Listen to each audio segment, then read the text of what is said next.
ਜਿਉਂ ਹੀ ਉਸਨੇ ਯਾਮੇ ਨੂੰ ਕਿੱਕ ਮਾਰੀ ਅਤੇ ਉਹਦੇ ਰੋਲੇ ਨੇ ਜਿਵੇਂ ਅੱਧੇ ਮੁਹੱਲੇ ਨੂੰ ਉਠਾ ਦਿੱਤਾ ਹੋਵੇ। ਯਮਹਾ ਚਾਲੂ ਹੁੰਦੇ ਹੀ ਉਸਨੇ ਆਪਣੀ ਕਮੀਜ਼ ਦੀ ਉੱਪਰਲੀ ਜੇਬ ਵਿੱਚ ਟੰਗੀਆਂ ਐਨਕਾਂ ਨੂੰ ਕੱਢੀਆਂ ਤੇ ਅੱਖਾਂ 'ਤੇ ਲਾ ਘਰੋਂ ਬਾਹਰ ਨੂੰ ਹੋ ਤੁਰਿਆ। ਗੇਟ ਉਵੇਂ ਹੀ ਖੁੱਲ੍ਹਾ ਛੱਡ ਗਿਆ। ਇਹ ਉਸ ਦੀ ਲਾਪਰਵਾਹੀ ਸੀ। ਹਰ ਵਾਰ ਉਹ ਬਿਨਾਂ ਗੇਟ ਬੰਦ ਕੀਤੇ ਹੀ ਘਰੋਂ ਤੁਰ ਪੈਂਦਾ ਸੀ। ਪਿੱਛੋਂ ਕੋਈ ਬੰਦ ਕਰੇ ਨਾ ਕਰੇ, ਉਹਨੂੰ ਕੋਈ ਫਰਕ ਨਹੀਂ ਸੀ ਪੈਂਦਾ। ਆਪਣੀ ਮੌਜ ਵਿੱਚ ਮਸਤ ਰਹਿੰਦਾ ਸੀ ਉਹ ਘਰੋਂ ਨਿਕਲਿਆ ਤੇ ਕੋਟ ਖਾਲਸਾ ਗੇਟ ਲੰਘ ਰੋਡ ਕਾਲੀ ਨਾਲ ਬਿਨਾਂ ਆਸੇ-ਪਾਸੇ ਦੇਖੇ ਪਾਰ ਕਰ ਲਿਆ। ਉਹਦੀ ਇਸ ਲਾਪਰਵਾਹੀ ਕਾਰਨ ਕਈ ਲੰਘਣ ਵਾਲਿਆਂ ਨੇ ਅਚਾਨਕ ਬ੍ਰੇਕਾਂ ਮਾਰੀਆਂ, ਬਹੁਤਿਆਂ ਨੇ ਗਾਲਾਂ ਵੀ ਕੱਢੀਆਂ, ਪਰ ਉਸ ਨੂੰ ਕੋਈ ਵੀ ਫਰਕ ਨਹੀਂ ਸੀ। ਯਮਹਾ ਦੀ ਫਟਫਟ ਦੀ ਕੰਨਾਂ ਨੂੰ ਚੀਰਦੀ ਤੇਜ਼ ਆਵਾਜ਼ ਉਸ ਦੇ ਲਈ ਜਿਵੇਂ ਸੰਗੀਤ ਹੋਵੇ। ਉਸਨੇ ਤੇਜ਼ ਰਫ਼ਤਾਰ ਨਾਲ ਜਾਂਦੇ ਇੱਕਦਮ ਖਾਲਸਾ ਕਾਲਜ ਦੇ ਗੇਟ ਨੰਬਰ 1 ਸਾਹਮਣੇ ਬ੍ਰੇਕ ਮਾਰੀ। ਜਿਉਂ ਹੀ ਉਸਨੇ ਬ੍ਰੇਕ ਮਾਰੀ ਤਾਂ ਇੱਕ ਮੁੰਡਾ ਉਹਦੇ ਗਲ ਪੈ ਗਿਆ ਤੇ ਬੋਲਿਆ, ਅੰਨਾ ਹੋਇਆ, ਵੇਖ ਵੀ ਲੈ, ਇੰਨੀ ਕੀ ਕਾਲੀ ਤੈਨੂੰ, ਕਿਹੜੀ ਮਾਂ ਨੂੰ ਮਿਲਣਾ ਈ ਜਾ ਕੇ। ਅੰਨਾ ਤਾਂ ਮੈਨੂੰ ਤੂੰ ਲੱਗਦਾ, ਆਸਾ ਪਾਸਾ ਵੇਖ ਕੇ ਲੰਘ ਹਾਂ, ਮੂੰਹ ਚੁੱਕਿਆ ਲੱਕੜ ਦੇ ਘੋੜੇ ਵਾਂਗੂ ਤੇ ਤੁਰਿਆ ਜਾਂਦਾ ਈ। ਜਿਉਂ ਹੀ ਉਸਨੇ ਜਵਾਬ ਦਿੱਤਾ ਤਾਂ ਕਾਲਜ ਦੇ ਬਾਹਰ ਅੰਦਰ ਜਾਣ ਵਾਲੇ ਸਾਰੇ ਉਹਨਾਂ ਦੀ ਬਹਿਸ ਸੁਣ ਕੇ ਰੁਕ ਗਏ। ਇੱਕ ਬੋਲਿਆ, ਕੀ ਗੱਲ ਹੋ ਗਈ ਵੀਰੇ? ਉਹ ਹੱਸਣ ਲੱਗ ਪਏ। ਕੁਝ ਨਹੀਂ ਭਰਾਵਾ, ਅਸੀਂ ਤੇ ਮਜ਼ਾਕ ਕਰਨ ਡਏ ਆਂ, ਚੱਲ ਬੈਠ ਛੇਤੀ, ਇਹ ਨਾ ਹੋਵੇ ਇੱਥੇ ਆਪਣੀ ਬਹਿਸ ਦੇਖ ਲੋਕੀ ਆਪਾਂ ਦੋਵਾਂ ਨੂੰ ਮਾਂਜ ਦੇਣ। ਆਹੋ ਚੱਲ ਭਰਾਵਾ। ਜਿਉਂ ਹੀ ਉਹ ਪਿੱਛੇ ਬੈਠਾ ਤਾਂ ਯਾਮੇ ਵਾਲੇ ਨੇ ਗੇਅਰ ਪਾਇਆ ਤੇ ਛੂੰ ਕਰਦੇ ਅੱਗੇ ਵੱਧ ਗਏ। ਯਾਰ ਇਕਬਾਲ, ਆਪਾਂ ਪਹਿਲਾਂ ਬੂਟ ਨਾ ਲੈ ਲਈਏ, ਫਿਰ ਦਰਬਾਰ ਸਾਹਿਬ ਚਲੇ ਜਾਵਾਂਗੇ। ਨਹੀਂ ਭਾਈ, ਪਹਿਲਾਂ ਮੈਂ ਗੁਰੂ ਘਰ ਜਾਣਾ, ਫਿਰ ਹੀ ਬਾਕੀ ਕੰਮ ਕਰਨੇ। ਲੈ, ਇੰਨੀ ਕੀ ਆਖਰ ਆਈ ਤੈਨੂੰ ਅੱਜ? ਉੱਦਾਂ ਤਾਂ ਕਦੇ ਗੁਰੂ ਘਰ ਜਾਂਦਾ ਨਹੀਂ, ਨਾ ਨਮਾਜ਼ ਪੜ੍ਹਦਾ, ਅੱਜ ਤੈਨੂੰ ਪਤਾ ਨਹੀਂ ਕੀ ਹੋਇਆ। ਕੁਝ ਨਹੀਂ ਹੋਇਆ ਯਾਰ, ਬਸ ਮੇਰਾ ਜੀ ਕੀਤਾ ਅੱਜ। ਅੱਛਾ ਅਰਸ਼, ਮੇਰੀ ਗੱਲ ਸੁਣ। ਹਾਂ ਦੱਸ। ਚੱਲ ਆਪਾਂ ਪਹਿਲਾਂ ਤੈਨੂੰ ਬੂਟ ਲੈ ਦਿੰਨੇ ਆ, ਪਰ ਮੇਰੀ ਗੱਲ ਮੰਨਣੀ ਪਊ ਤੈਨੂੰ ਇੱਕ। ਮੰਨੇਗਾ? ਤੂੰ ਦੱਸ ਪਹਿਲਾਂ, ਮੰਨੇਗਾ ਕਿ ਨਹੀਂ? ਮੰਨਾਂਗਾ ਭਰਾਵਾ। ਹਾਂ ਠੀਕ ਆ, ਚੱਲ ਲੈਂਦੇ ਆ ਬੂਟ ਤੇਰੇ ਹੁਣ।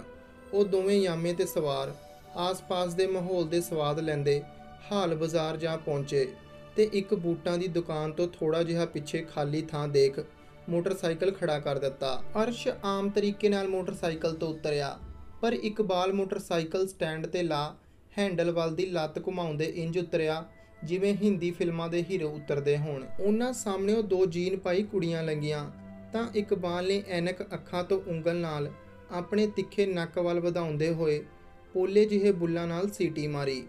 ਉਸ ਦੀ ਸੀਟੀ ਦੀ ਆਵਾਜ਼ ਸ਼ਾਇਦ ਉਹਨਾਂ ਕੁੜੀਆਂ ਦੇ ਕੰਨੀ ਪੈ ਗਈ। ਉਹਨਾਂ ਮੁੜ ਇਕਬਾਲ ਵੱਲ ਵੇਖਿਆ ਪਰ ਕਿਹਾ ਕੁਝ ਨਹੀਂ, ਸਗੋਂ ਅੱਗਿਓਂ ਮੁਸਕਰਾਈਆਂ। ਉਹ ਸੋਹਣਾ ਹੀ ਇੰਨਾ ਸੀ ਕਿ ਉਸ ਦੇ ਚਿਹਰੇ ਨੂੰ ਵੇਖ ਹਰ ਕੋਈ ਖਿੜ ਜਾਂਦਾ ਸੀ।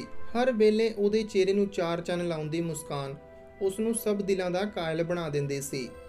ਅਰਸ਼ ਉਹਦੇ ਵੱਲ ਵੇਖ ਹੱਸਿਆ।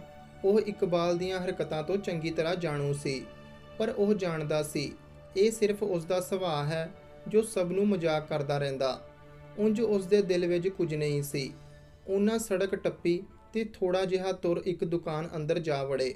ਉਹ ਦੋਵੇਂ ਆਪਸ ਵਿੱਚ ਗੱਲਾਂ ਕਰ ਰਹੇ ਸਨ ਕਿ ਅੰਦਰ ਜਾਂਦੇ ਹੀ ਉਸ ਦੀਆਂ ਨਜ਼ਰਾਂ ਇੱਕ ਥਾਂ ਤੇ ਟਿਕ ਗਈਆਂ ਤੇ ਜ਼ੁਬਾਨ ਬੰਦ ਹੋ ਗਈ। ਉਸ ਤੋਂ ਇੱਕ ਕਦਮ ਤੱਕ ਨਾ ਪੁੱਟ ਹੋਇਆ। ਅਰਸ਼ ਉਸ ਦੀ ਤਰਫ ਨਹੀਂ ਸੀ ਦੇਖ ਰਿਹਾ ਤੇ ਆਪਣੇ ਹੀ ਧਿਆਨ ਗੱਲਾਂ ਕਰਦਾ ਜਾ ਰਿਹਾ ਸੀ। ਪਰ ਕੁਝ ਦੇਰ ਪਿੱਛੋਂ ਜਦ ਇਕਬਾਲ ਨੇ ਉਸ ਦੀ ਕਿਸੇ ਗੱਲ ਦਾ ਕੋਈ ਜਵਾਬ ਨਾ ਦਿੱਤਾ ਤਾਂ ਅਰਸ਼ ਨੇ ਉਸ ਨੂੰ ਬੁੱਤ ਬਣਿਆ ਦੇਖ ਆਵਾਜ਼ ਮਾਰੀ, ਪਰ ਉਸ ਨੂੰ ਜਿਵੇਂ ਸੁਣਾਈ ਹੀ ਨਾ ਦੇ ਰਿਹਾ ਹੋਵੇ। ਉਹ ਇੱਕਦਮ ਚੁੱਪ ਸੀ। ਅਰਸ਼ ਨੇ ਉਸ ਪਾਸੇ ਧਿਆਨ ਮਾਰਿਆ ਜਿੱਧਰ ਇਕਬਾਲ ਅੱਖਾਂ ਗੱਡੀ ਖੜਾ ਸੀ ਤਾਂ ਸਾਹਮਣੇ ਇੱਕ ਅੰਤਾਂ ਦੀ ਹਸੀਨ ਮੁਟਿਆਰ ਸ਼ੀਸ਼ੇ ਵਿੱਚ ਆਪਣੇ ਪੈਰੀ ਪਾਈ ਨਵੀਂ ਜੁੱਤੀ ਦੇਖ ਰਹੀ ਸੀ। ਉਹ ਘੁੰਮ-ਘੁੰਮ ਦੇਖਦੀ ਸੀ। ਅਰਸ਼ ਨੇ ਦੇਖਿਆ ਕਿ ਇਕਬਾਲ ਦਾ ਧਿਆਨ ਉਸੇ ਕੁੜੀ ਤੇ ਟਿਕਿਆ ਹੋਇਆ ਏ। ਉਸਨੇ ਇਕਬਾਲ ਨੂੰ ਬਾਹੋਂ ਫੜ ਹਿਲਾਇਆ ਤਾਂ ਉਸਨੇ ਫਿਰ ਵੀ ਸੂਰਤ ਨਾ ਕਰੀ। ਜਦੋਂ 2-3 ਵਾਰ ਇੰਜ ਕਰਨ ਤੇ ਇਕਬਾਲ ਨੇ ਇੱਕ ਨਾ ਸੁਣੀ ਤਾਂ ਉਸਨੇ ਜ਼ੋਰ ਦੇਣੀ ਆਵਾਜ਼ ਮਾਰੀ ਤੇ ਬਾਹੋਂ ਫੜ ਹਿਲਾਇਆ। ਇਕਬਾਲ! ਇਕਬਾਲ ਦੀ ਇੱਕਦਮ ਸੂਰਤ ਟੁੱਟੀ ਤੇ ਉਹ ਹੋਸ਼ ਵਿੱਚ ਆਇਆ, ਪਰ ਇਸ ਤਰ੍ਹਾਂ ਆਵਾਜ਼ ਮਾਰਨ ਕਾਰਨ ਸਭ ਉਹਨਾਂ ਦੋਵਾਂ ਵੱਲ ਦੇਖਣ ਲੱਗ ਪਏ। ਉਹ ਕੁੜੀ ਵੀ ਜਿਸ ਨੂੰ ਇਕਬਾਲ ਨਿਗਾਹ ਟਿਕਾਈ ਦੇਖ ਰਿਹਾ ਸੀ। ਅਰਸ਼ ਨੇ ਇਕਬਾਲ ਨੂੰ ਬਾਹੋਂ ਫੜ ਬਿਠਾਇਆ ਤੇ ਦੁਕਾਨ ਵਾਲੇ ਨੂੰ ਸਪੋਰਟਸ ਬੂਟ ਦਿਖਾਉਣ ਲਈ ਕਿਹਾ। ਉਹ ਆਪਣੇ ਲਈ ਬੂਟ ਦੇਖਣ ਲੱਗਾ, ਪਰ ਇਕਬਾਲ ਦਾ ਧਿਆਨ ਉਸ ਕੁੜੀ ਵਿੱਚ ਹੀ ਰਿਹਾ। ਉਹ ਕੁੜੀ ਦੀ ਇੱਕ ਇੱਕ ਹਰਕਤ ਉੱਪਰ ਨਜ਼ਰ ਰੱਖ ਰਿਹਾ ਸੀ।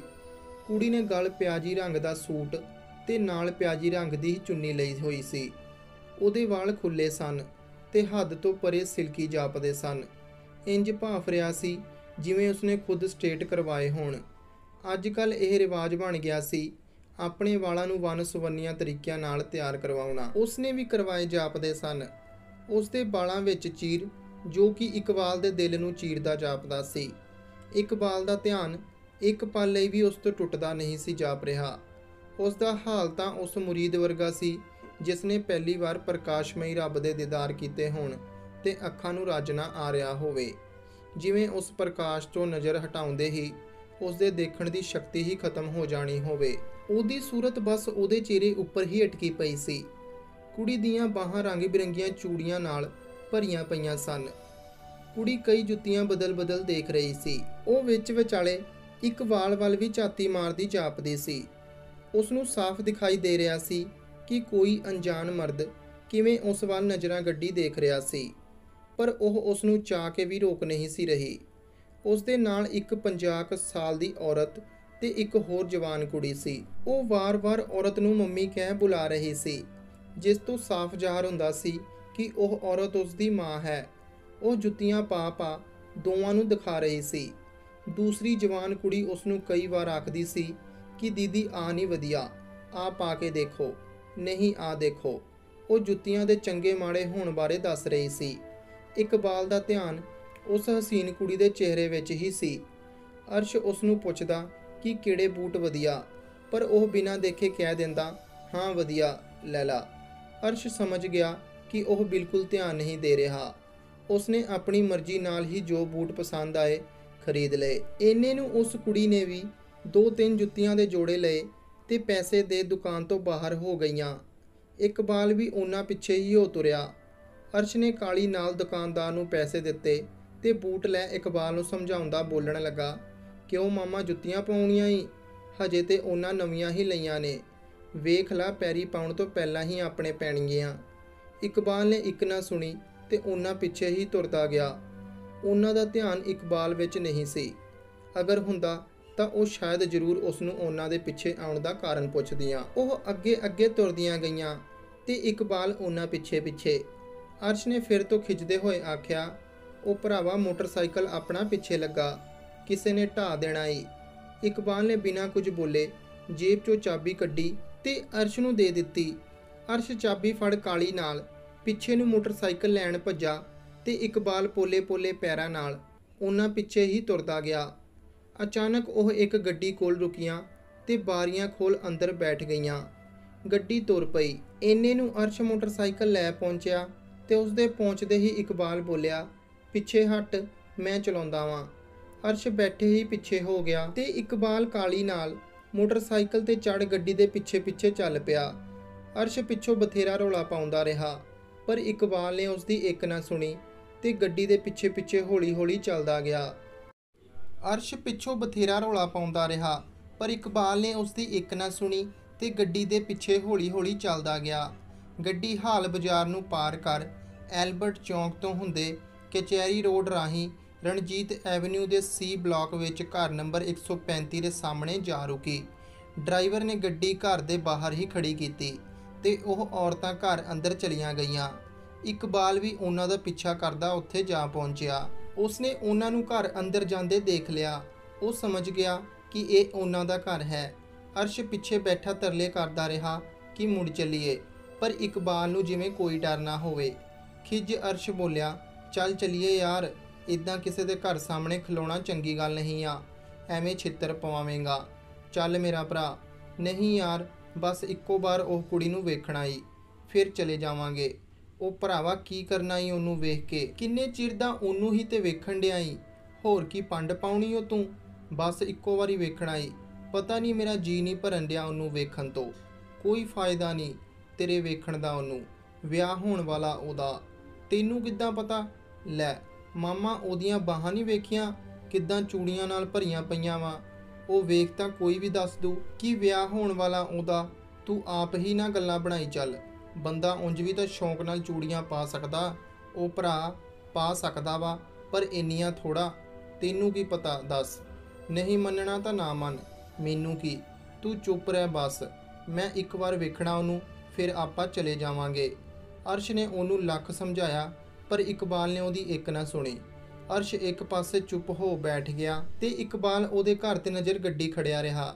ਕਰੀਬ 1.5 ਘੰਟਾ ਲੰਘ ਗਿਆ ਤਾਂ ਅਰਸ਼ ਖਿੱਝ ਫਿਰ ਬੋਲਿਆ, ਉਹ ਭਰਾਵਾ ਚੱਲ ਚਲੀਏ, ਗੁਰੂ ਘਰ ਦਰਸ਼ਨ ਕਰਨ ਵੀ ਜਾਣਾ ਵਾ। ਮੇਰੇ ਤਾਂ ਹੋ ਗਏ ਦਰਸ਼ਨ, ਤੂੰ ਚਲਾ ਜਾਵੀਂ। ਹੱਦ ਹੋ ਗਈ ਤੇਰੇ ਵਾਲੀ ਯਾਰ, ਮੈਂ ਚੱਲਿਆ ਵੀ ਦੇਖ ਲਾ। ਹਾਂ ਜਾ। ਅਰਸ਼ ਨੇ ਇਕਬਾਲ ਨੂੰ ਦਿਖਾਉਣ ਲਈ 2 ਕਦਮ ਤਾਂ ਪੁੱਟੇ, ਪਰ ਅੱਗੇ ਨਾ ਵਧਿਆ। ਫਿਰ ਰੁਕ ਗਿਆ, ਮੁੜ ਤੋਂ ਇੱਕ ਪਾਸੇ ਹੋ ਬੈਠ ਗਿਆ। ਇਕਬਾਲ ਹਜੇ ਵੀ ਘਰ ਤੇ ਨਜ਼ਰਾਂ ਗੱਡੀ ਖੜਾ ਸੀ। ਕਰੀਬ 5 ਮਿੰਟਾਂ ਪਿੱਛੋਂ ਉਹ ਕੁੜੀ ਆਪਣੇ ਵਾਲਾਂ ਨੂੰ ਤੋਲੀਏ ਨਾਲ ਪੂੰਝਦੀ ਘਰ ਦੀ ਬਾਲਕਨੀ ਵਿੱਚ ਆਉਂਦੀ ਨਜ਼ਰ ਆਈ। ਜਿਉਂ ਹੀ ਇਕਬਾਲ ਦੀ ਨਜ਼ਰ ਉਸ ਤੇ ਪਈ, ਉਹ ਇੱਕਦਮ ਸਾਵਧਾਨ ਹੋ ਗਿਆ। ਉਸ ਨੂੰ ਲੱਗਾ ਜਿਵੇਂ ਸਭ ਕੁਝ ਹੌਲੀ-ਹੌਲੀ ਸਲੋ ਮੋਸ਼ਨ ਵਿੱਚ ਹੋ ਰਿਹਾ ਹੋਵੇ। ਕੁੜੀ ਇੱਕਦਮ ਹੌਲੀ-ਹੌਲੀ ਆਪਣੇ ਸਿਲਕੀ ਵਾਲਾਂ ਨੂੰ ਪੂੰਝ ਰਹੀ ਸੀ। ਉਹਦੇ ਲੰਬੇ ਹਸੀਨ ਵਾਲ ਸਨ, ਜੋ ਇੰਨੇ ਲੰਬੇ ਸੀ ਕਿ ਉਸ ਦੀ ਕਮਰ ਤੋਂ ਕਿੰਨੇ ਹੀ ਨੀਵੇਂ ਜਾਪਦੇ ਸੀ। ਇੱਕਦਮ ਕਾਲੇ, ਜਿਵੇਂ ਮੱਸਿਆ ਦੀ ਕਾਲੀ ਰਾਤ ਉਹਦੇ ਵਾਲਾਂ ਵਿੱਚੋਂ ਉਪਜਦੀ ਹੋਵੇ।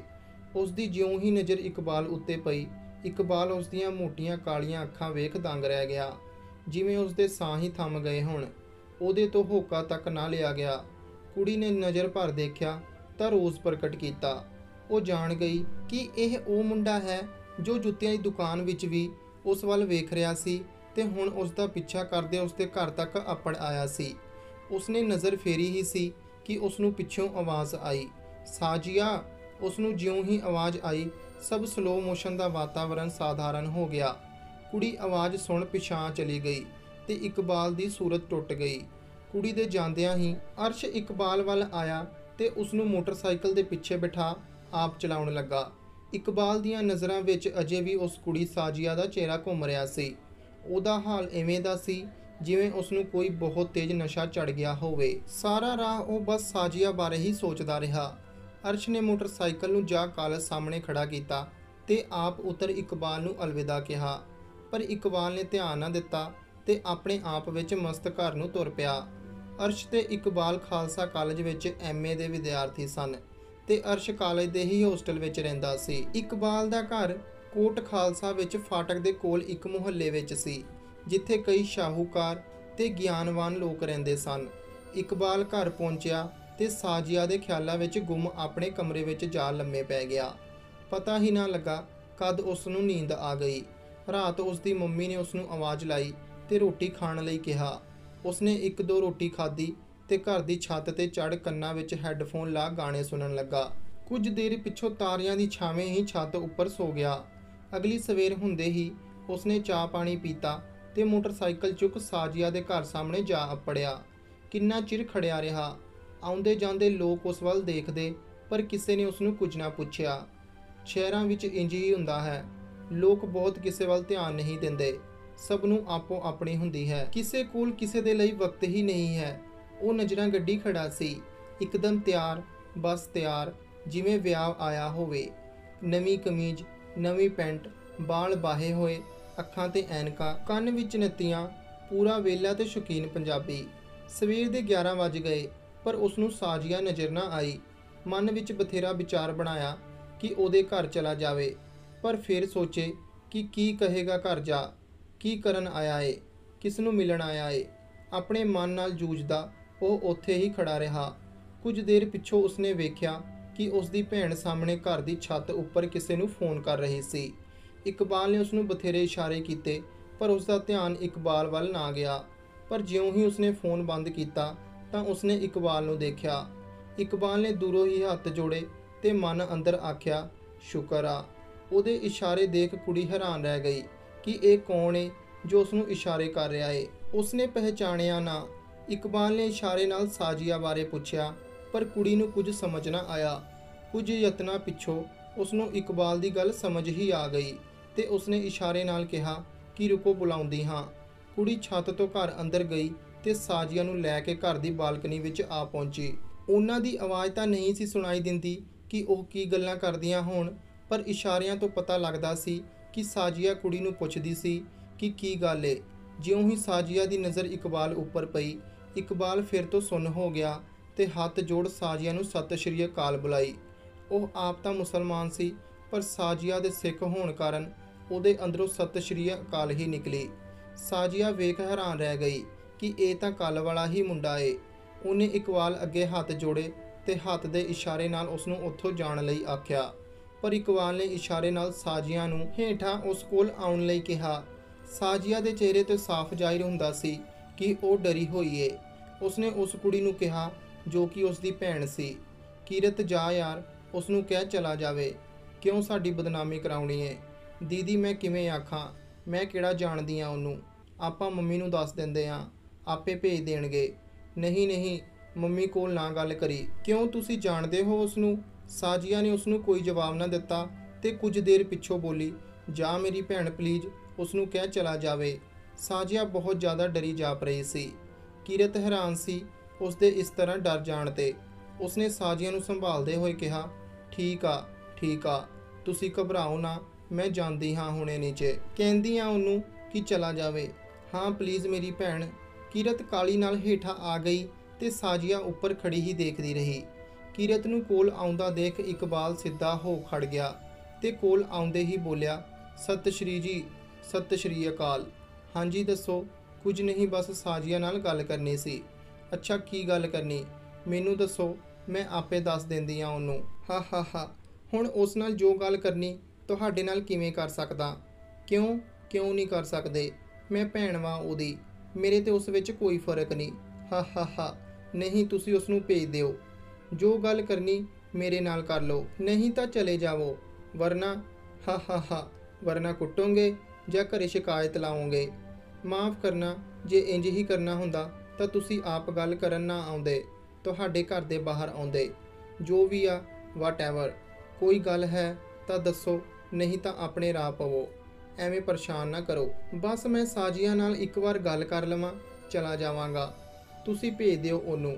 ਤੁਸੀਂ ਜਾਣਦੇ ਹੋ ਦੀਦੀ ਨੂੰ, ਇਸ ਨਾਲ ਕੀ ਫ਼ਰਕ ਪੈਂਦਾ, ਬਸ ਮੈਂ ਗੱਲ ਕਰ ਚਲਾ ਜਾਵਾਂਗਾ, ਤੁਸੀਂ ਬੁਲਾਓ ਉਹਨਾਂ ਨੂੰ। ਕੀਰਤ ਨੂੰ ਕੋਈ ਜਵਾਬ ਨਾ ਆਇਆ ਤੇ ਇਕਬਾਲ ਚੁੱਪ ਹੋ ਸਾਜੀਆ ਵੱਲ ਵੇਖਦਾ ਰਿਹਾ। ਸਾਜੀਆ ਵੀ ਬਾਲਕਨੀ ਵਿੱਚ ਖੜੀ ਸਭ ਦੇਖ ਰਹੀ ਸੀ ਤੇ ਉਹਦੇ ਚਿਹਰੇ ਤੇ ਪਰੇਸ਼ਾਨੀ ਸਾਫ਼ ਝਲਕ ਰਹੀ ਸੀ। ਕੀਰਤ ਉੱਪਰ ਗਈ ਤੇ ਸਾਜੀਆ ਨੂੰ ਸਭ ਦੱਸਿਆ। ਸਾਜੀਆ ਹੋਰ ਘਬਰਾਈ, ਪਰ ਘਰ ਤੋਂ ਬਾਹਰ ਪੈਰ ਨਾ ਪੁੱਟਿਆ। ਇਕਬਾਲ ਉੱਥੇ ਹੀ ਖੜਾ ਉਡੀਕਦਾ ਰਿਹਾ। ਸਵੇਰ ਤੋਂ ਸ਼ਾਮ ਹੋਈ ਤੇ ਸ਼ਾਮ ਤੋਂ ਰਾਤ, ਪਰ ਇਕਬਾਲ ਨਾ ਹਿੱਲਿਆ। ਉਧਰ ਘਰ ਅੰਦਰ ਸਾਜੀਆ ਦਾ ਬੁਰਾ ਹਾਲ ਸੀ। ਉਹ ਚੋਰੀ ਜਿਹੇ ਇਕਬਾਲ ਨੂੰ ਖੜਾ ਦੇਖ ਲੈਂਦੀ ਸੀ, ਪਰ ਬਾਹਰ ਨਹੀਂ ਸੀ ਜਾਂਦੀ, ਪੂਰੀ ਤਰ੍ਹਾਂ ਡਰੀ ਹੋਈ ਸੀ। ਰਾਤ ਦੇ 12 ਵਜੇ ਤਾਂ ਇਕਬਾਲ ਆਪਣੇ ਘਰ ਨੂੰ ਤੁਰ ਪਿਆ। ਸਾਜੀਆ ਆਪਣਾ ਮਨ ਬਣਾ ਬਾਹਰ ਆਈ ਤਾਂ ਇਕਬਾਲ ਉੱਥੇ ਨਹੀਂ ਸੀ। ਸਾਜੀਆ ਦੀ ਸਾਰੀ ਰਾਤ ਫਿਕਰ ਵਿੱਚ ਲੰਘੀ ਤੇ ਇਕਬਾਲ ਦੀ ਸਾਜੀਆ ਦੇ ਖਿਆਲਾਂ ਵਿੱਚ। ਰਾਤ ਦੇ 12 ਵਜੇ ਤਾਂ ਇਕਬਾਲ ਆਪਣੇ ਘਰ ਨੂੰ ਤੁਰ ਪਿਆ। ਸਾਜੀਆ ਆਪਣਾ ਮਨ ਬਣਾ ਬਾਹਰ ਆਈ ਤਾਂ ਇਕਬਾਲ ਉੱਥੇ ਨਹੀਂ ਸੀ। ਸਾਜੀਆ ਦੀ ਸਾਰੀ ਰਾਤ ਫਿਕਰ ਵਿੱਚ ਲੰਘੀ ਤੇ ਇਕਬਾਲ ਦੀ ਸਾਜੀਆ ਦੇ ਖਿਆਲਾਂ ਵਿੱਚ। ਅਗਲੀ ਸਵੇਰ ਮੁੜ ਇਕਬਾਲ ਤਿਆਰ ਹੋਇਆ ਤੇ ਸਾਜੀਆ ਦੇ ਘਰ ਦੇ ਸਾਹਮਣੇ ਜਾ ਖੜਿਆ। ਸਾਜੀਆ ਉੱਠਦੇ ਹੀ ਬਾਲਕਨੀ ਵਿੱਚ ਗਈ ਤਾਂ ਦੇਖਿਆ ਕਿ ਇਕਬਾਲ ਬਾਹਰ ਖੜਾ ਸੀ।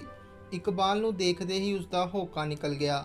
ਇਕਬਾਲ ਨੇ ਸਾਜੀਆ ਨੂੰ ਦੇਖਦੇ ਹੀ ਹੱਥ ਜੋੜ ਮੱਥਾ ਟੇਕਿਆ, ਜਿਵੇਂ ਸੁੱਚੇ ਮੂੰਹ ਲੋਕੀ ਗੁਰੂ ਘਰ ਵੱਲ ਹੱਥ ਜੋੜ ਸਿਰ ਨੀਵਾਂ ਮੱਥਾ ਟੇਕਦੇ ਹੋਣ। ਇਕਬਾਲ ਦੇ ਚਿਹਰੇ ਤੇ ਮੁਸਕਾਨ ਸੀ ਤੇ ਸਾਜੀਆ ਦੇ ਚਿਹਰੇ ਤੇ ਡਰ। ਸਾਜੀਆ ਕਾਲੀ ਨਾਲ ਅੰਦਰ ਨੂੰ ਭੱਜੀ ਤੇ ਆਪਣੀ ਭੈਣ ਦੇ ਕਮਰੇ 'ਚ ਉਸ ਨੂੰ ਉਠਾਇਆ ਤੇ ਬੋਲੀ, ਕੀਰਤ ਯਾਰ, ਉਹ ਫਿਰ ਆ ਗਿਆ ਈ। ਦੀਦੀ ਕੌਣ ਆ ਗਿਆ? ਇਕਬਾਲ ਯਾਰ, ਹੋਰ ਕੌਣ ਇਕਬਾਲ? ਉਹੀ ਜੋ ਕੱਲ ਆਇਆ ਸੀ। ਕੀ ਯਾਰ, ਸਵੇਰੇ ਸਵੇਰੇ ਨੀਂਦ ਖਰਾਬ ਕਰਤੀ। ਕੀਰਤ ਉੱਠੀ ਤੇ ਬਾਲਕਨੀ ਰਾਹੀਂ ਇਕਬਾਲ ਨੂੰ ਦੇਖ ਦੰਗ ਰਹਿ ਗਈ ਤੇ ਹੇਠਾਂ ਜਾਣ ਲੱਗੀ। ਅਚਾਨਕ ਉਸਦੇ ਦਿਮਾਗ ਵਿੱਚ ਕੁਝ ਆਇਆ ਤੇ ਰੁਕ ਪਿੱਛੇ ਮੁੜ ਸਾਜੀਆ ਕੋਲ ਆ ਬੋਲੀ, ਤੁਹਾਨੂੰ ਉਹਨਾਂ ਦਾ ਨਾਂ ਕਿਵੇਂ ਪਤਾ? ਉਹਦਾ ਮਤਲਬ ਤੁਸੀਂ ਜਾਣਦੇ ਹੋ ਉਹਨਾਂ ਨੂੰ? ਹਾਂ ਜਾਣਦੀ ਹਾਂ, ਮੈਂ ਫਿਰ ਦੱਸਾਂਗੀ, ਪਹਿਲਾਂ ਤੂੰ ਉਹਨੂੰ ਭੇਜ ਦੇ ਇੱਥੋਂ। ਕੀਰਤ ਹੇਠਾਂ ਗਈ ਤੇ ਜਾ ਇਕਬਾਲ ਨੂੰ ਬੋਲੀ, ਯਾਰ ਤੁਹਾਨੂੰ ਹੋਰ ਕੋਈ ਕੰਮ ਹੈ ਨਹੀਂ ਕੀ ਐਵੇਂ ਤੜਕੇ ਹੀ ਨੀਂਦ ਖਰਾਬ ਕਰਨ ਆ ਗਏ? ਹਾ ਤੁਹਾਡੀ ਭੈਣ ਨੂੰ ਦੇਖਣ ਨਾਲੋਂ ਹੋਰ ਵੱਡਾ ਕਿਹੜਾ ਕੰਮ ਹੋ ਸਕਦਾ ਮੇਰੇ ਲਈ? ਉਹ ਭਾਈ ਬਸ ਕਰ, ਚੰਗਾ, ਬਥੇਰੇ ਵੇਖੇ ਤੇਰੇ ਵਰਗੇ ਆਸ਼ਿਕ, ਐਵੇਂ ਨਾ ਵੱਧਦਾ ਜਾ, ਤੇਰੀ ਇੱਥੇ ਦਾਲ ਨਹੀਂ ਗਲਣ ਵਾਲੀ। ਉਂਝ ਵੀ ਅਗਲੇ ਹਫਤੇ ਵਿਆਹ ਵਾ ਉਸਦਾ। ਜਿਉਂ ਹੀ ਇਕਬਾਲ ਨੇ ਸਾਜੀਆ ਦੇ ਵਿਆਹ ਦੀ ਗੱਲ ਸੁਣੀ ਤਾਂ ਚੁੱਪ ਹੋ ਗਿਆ। ਉਸ ਨੂੰ ਕੁਝ ਨਾ ਸੁੱਝੇ ਕਿ ਉਹ ਕੀ ਬੋਲੇ। ਕੁਝ ਦੇਰ ਪਿੱਛੇ ਕੀਰਤ ਨੇ ਉਸ ਨੂੰ ਹਿਲਾਇਆ ਤੇ ਬੋਲੀ, ਉਹ ਭਾਈ ਕਿੱਧਰ ਗਵਾਚ ਗਿਆ? ਉਹ ਭਾਈ। ਇਕਬਾਲ ਨੂੰ ਸੂਰਤ ਆਈ ਤੇ ਉਹ ਬੋਲਿਆ, ਮੈਂ ਬਸ ਇੱਕ ਵਾਰੀ ਸਾਜੀਆ ਨਾਲ ਗੱਲ ਕਰਨੀ ਏ, ਫਿਰ ਚਲਾ ਜਾਵਾਂਗਾ। ਅੱਛਾ ਮਿਲਾ ਦੇਨੀ ਆ, ਚੱਲ। ਮੈਨੂੰ ਬਸ ਇਹ ਦੱਸ ਕਿ ਤੂੰ ਮੇਰੀ ਭੈਣ ਨੂੰ ਕਦੋਂ ਤੋਂ ਜਾਣਦਾ ਏ? ਉਂਝ ਤਾਂ ਪਰਸੋਂ ਤੋਂ, ਜਦੋਂ ਦਾ ਦੇਖਿਆ ਉਸ ਨੂੰ, ਪਰ ਲੱਗਦਾ ਏ ਜਿਵੇਂ ਜਨਮਾਂ ਤੋਂ ਜਾਣਦਾ ਹੋਵਾਂ। ਉਹ ਕਿਵੇਂ ਜਾਣਦੀ ਆ ਤੇਰਾ ਨਾਂ ਫਿਰ? ਹੈਂ, ਮੇਰਾ ਨਾਂ ਜਾਣਦੀ ਏ ਸਾਜੀਆ? ਕਿਵੇਂ? ਇਕਬਾਲ ਨੇ ਫਿਰ ਤੋਂ ਨਜ਼ਰ ਭਰ ਦੇਖਿਆ। ਉਹਨੂੰ ਹੈਰਾਨੀ ਸੀ ਕਿ ਸਾਜੀਆ ਉਸ ਦਾ ਨਾਂ ਕਿਵੇਂ ਜਾਣਦੀ ਏ। ਉਹ ਸੋਚਦਾ ਹੋਇਆ ਬੋਲਿਆ, ਮੈਂ ਨਹੀਂ ਜਾਣਦਾ, ਕਿਵੇਂ ਮੇਰਾ ਨਾਂ ਪਤਾ ਉਸ ਨੂੰ? ਉਹਨੂੰ ਬੁਲਾ, ਮੈਂ ਪੁੱਛ ਲੈਂਦਾ ਹਾਂ। ਕੀਰਤ ਚੁੱਪ ਹੋ ਗਈ ਤੇ ਸਾਜੀਆ ਕੋਲ ਪਹੁੰਚ ਬੋਲੀ, ਦੀਦੀ ਉਹ ਨਹੀਂ ਮੰਨਦਾ ਇੱਥੋਂ ਜਾਣ ਨੂੰ। ਤੁਸੀਂ ਮੈਨੂੰ ਦੱਸੋ ਉਹਨੂੰ ਕਿਵੇਂ ਜਾਣਦੇ ਹੋ? ਮੈਂ ਉਹਨੂੰ ਵੀ ਪੁੱਛ ਆਈ ਹਾਂ, ਪਰ ਉਹ ਤੁਹਾਨੂੰ ਨਹੀਂ ਜਾਣਦਾ। ਪਰ ਤੁਸੀਂ ਜਾਣਦੇ ਹੋ? ਮੈਨੂੰ ਕੁਝ ਨਹੀਂ ਸਮਝ ਆ ਰਿਹਾ। ਹੁਣ ਤਾਂ ਉਹ ਹੋਰ ਜਿੱਦ ਕਰੀ ਬੈਠਾ ਕਿ ਪੁੱਛ ਕੇ ਹੀ ਜਾਵਾਂਗਾ ਕਿ ਤੁਸੀਂ ਕਿਵੇਂ ਜਾਣਦੇ ਹੋ ਉਹਨੂੰ। ਜਾਂ ਉਹਨੂੰ ਆਖਦੇ ਫਿਰ ਕਿ ਕੱਲ ਤੜਕੇ ਦਰਬਾਰ ਸਾਹਿਬ ਮਿਲਾਂਗੇ ਆਪਾਂ, ਆ ਜਾਵੇ ਉਹ ਵੀ। ਸੋਚ ਲਵੋ, ਵਿਆਹ ਏ ਤੁਹਾਡਾ, ਗੱਲ ਵੱਧ ਨਾ ਜਾਵੇ। ਦੇਖੀ ਜਾਊ ਜੋ ਹੋ, ਤੂੰ ਆਖ ਦੇ ਉਹਨੂੰ। ਕੀਰਤ ਹੇਠਾਂ ਗਈ ਤੇ ਜਾ ਇਕਬਾਲ ਨੂੰ ਸਾਜੀਆ ਦਾ ਸੁਨੇਹਾ ਦਿੱਤਾ। ਕੀਰਤ ਨੇ ਮਿਲਣ ਦੀ ਥਾਂ ਦੱਸ ਦਿੱਤੀ। ਇਕਬਾਲ ਦੇ ਪੈਰ ਜਿਵੇਂ ਧਰਤੀ ਉੱਤੇ ਲੱਗ ਹੀ ਨਾ ਰਹੇ ਹੋਣ। ਉਹਦਾ ਚਾਅ ਥੰਮਿਆ ਹੀ ਨਹੀਂ ਸੀ ਜਾ ਰਿਹਾ। ਉਹ ਕਾਲੀ ਨਾਲ ਘਰ ਗਿਆ ਤੇ ਜਾਂਦੇ ਹੀ ਸੋ ਗਿਆ। ਉਹਦਾ ਵਿਚਾਰ ਸੀ ਕਿ ਸੌਣ ਨਾਲ ਵਕਤ ਜਲਦੀ ਬੀਤ ਜਾਏਗਾ ਤੇ ਇੰਤਜ਼ਾਰ ਵਾਲਾ ਦਰਦ ਘੱਟ ਹੋਵੇਗਾ। ਪਰ ਬੜੀ ਹੀ ਜੱਦੋ-ਜਹਿਦ ਪਿੱਛੋਂ ਉਸ ਨੂੰ ਨੀਂਦ ਆਈ। ਸ਼ਾਮੀ ਉੱਠਿਆ ਤੇ ਰੋਟੀ ਖਾ ਫਿਰ ਸੌਂ ਗਿਆ। ਰਾਤ 3 ਵਜੇ ਹੀ ਉਸ ਦੀ ਅੱਖ ਖੁੱਲ ਗਈ। ਉਹ ਬਿਸਤਰ ਤੋਂ ਉੱਠਿਆ ਤੇ ਨਹਾ ਧੋ ਤਿਆਰ ਦਰਬਾਰ ਸਾਹਿਬ ਨੂੰ ਚੱਲ ਪਿਆ। 4 ਵਜੇ ਦੇ ਕਰੀਬ ਉਹ ਪਾਰਕਿੰਗ ਵਿੱਚ ਜਾ ਪਹੁੰਚਿਆ ਤੇ ਮੋਟਰਸਾਈਕਲ ਲਾ ਪੈਦਲ ਗੁਰੂ ਘਰ ਨੂੰ ਤੁਰ ਪਿਆ। ਮਿਲਣ ਦੀ ਥਾਂ ਦਰਬਾਰ ਸਾਹਿਬ ਦੀ ਪਰਿਕਰਮਾ ਤੇ ਲੱਗੇ ਬੇਰ ਬਾਬਾ ਬੁੱਢਾ ਸਾਹਿਬ ਕੋਲ ਤੈਅ ਹੋਈ ਸੀ। ਮਿਲਣ ਦਾ ਵਕਤ 6 ਵਜੇ ਸੀ, ਪਰ ਇਕਬਾਲ ਵੇਲੇ ਨਾਲ ਹੀ ਆ ਪੜਿਆ ਤੇ ਪਰਿਕਰਮਾ ਅੰਦਰ ਦਾਖਲ ਹੁੰਦੇ ਹੀ ਹਰਿਮੰਦਰ ਸਾਹਿਬ ਦੇ ਦਰਸ਼ਨ ਕਰ ਬੇਰ ਬਾਬਾ ਬੁੱਢਾ ਸਾਹਿਬ ਕੋਲ ਜਾ ਚੌਂਕੜੀ ਮਾਰ ਬੈਠ ਗਿਆ। ਗੁਰੂ ਘਰ ਬੈਠੇ ਉਹ ਸਕੂਨ ਤਾਂ ਮਾਣ ਰਿਹਾ ਸੀ, ਪਰ ਉਸਦੇ ਮਨ ਅੰਦਰ ਖਿੱਚ ਸਾਜੀਆ ਦੇ ਆਉਣ ਦੀ ਸੀ। ਉਹ ਵਾਰ-ਵਾਰ ਘੜੀ ਨੂੰ ਦੇਖਦਾ। ਹਜੇ ਪੂਰੇ 6 ਨਹੀਂ ਸਨ ਵੱਜੇ ਕਿ ਉਸ ਨੂੰ ਸਾਜੀਆ ਦੇ ਆਉਣ ਦੀ ਜਿਵੇਂ ਖਬਰ ਹੋ ਗਈ ਹੋਵੇ। ਸਾਜੀਆ ਨੇ ਜਿਵੇਂ ਗੁਰੂ ਘਰ ਪੈਰ ਪਾ ਲਏ ਹੋਣ। ਬੇਸ਼ੱਕ ਉਹ ਗੁਰੂ ਘਰ ਹੀ ਸੀ, ਪਰ ਉਹਦੇ ਲਈ ਸ਼ਾਇਦ ਉਸਦੇ ਰੱਬ ਨੇ ਹੁਣ ਪੈਰ ਪਾਏ ਹੋਣ। ਉਸਨੇ ਅੱਖਾਂ ਦਰਸ਼ਨੀ ਡਿਊੜੀ ਵੱਲ ਕੀਤੀਆਂ ਤਾਂ ਸਾਹਮਣੇ ਪੀਲੇ ਰੰਗ ਦਾ ਸੂਟ ਤੇ ਸਿਰ ਤੇ ਚੁੰਨੀ ਲਏ ਸਾਜੀਆ ਤੁਰਦੀ ਆ ਰਹੀ ਸੀ। ਫਿਰ ਤੋਂ ਇੱਕਦਮ ਸਭ ਕੁਝ ਰੁਕ ਗਿਆ ਜਾਪ ਰਿਹਾ ਸੀ। ਉਹਦੀਆਂ ਅੱਖਾਂ ਸਾਹਮਣੇ ਧੁੰਦਲੀ ਪਈ ਤਸਵੀਰ ਸਾਫ਼ ਹੁੰਦੀ ਜਾ ਰਹੀ ਸੀ। ਉਹਦੇ ਲਈ ਜਿਵੇਂ ਪੂਰੀ ਕਾਇਨਾਤ ਰੁਕ ਗਈ ਹੋਵੇ। ਸਾਜੀਆ ਉਸ ਵੱਲ ਵੱਧਦੀ ਜਾ ਰਹੀ ਸੀ। ਉਹ ਉਹਦੇ ਕੋਲ ਆ ਖੜ ਗਈ।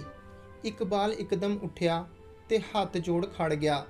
ਉਹਨੂੰ ਹੱਥ ਜੋੜੇ ਖੜਦੇ ਦੇਖ ਸਾਜੀਆ ਬੋਲੀ, ਇੰਜ ਹੱਥ ਕਿਉਂ ਜੋੜ ਰਹੇ ਹੋ?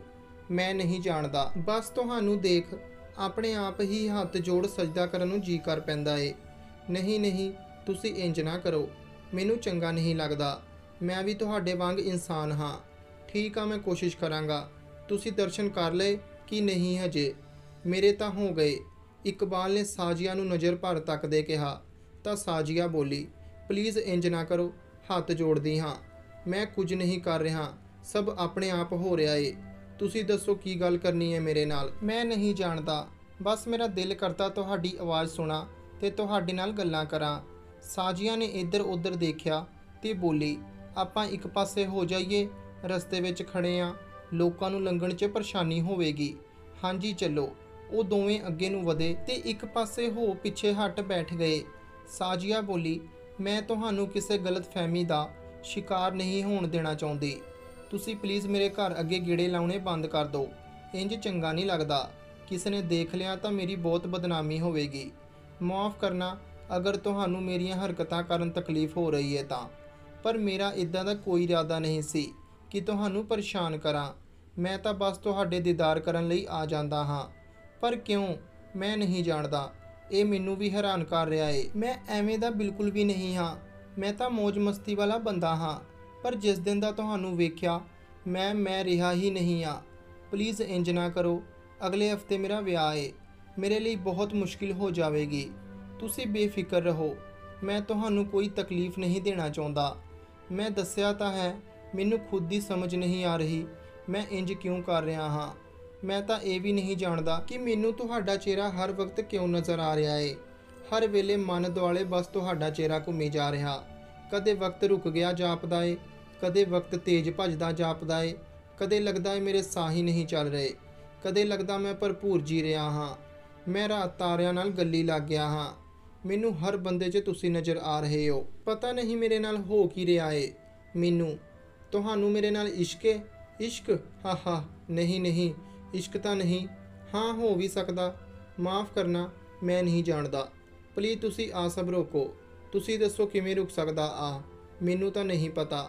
ਮੈਂ ਵੀ ਨਹੀਂ ਜਾਣਦੀ। ਜਿਵੇਂ ਵੀ ਰੋਕ ਸਕਦੇ ਰੋਕ ਲਵੋ ਬਸ। ਇਸ ਤੋਂ ਪਹਿਲਾਂ ਕਿ ਸਭ ਬੱਸ ਤੋਂ ਬਾਹਰ ਹੋ ਜਾਵੇ।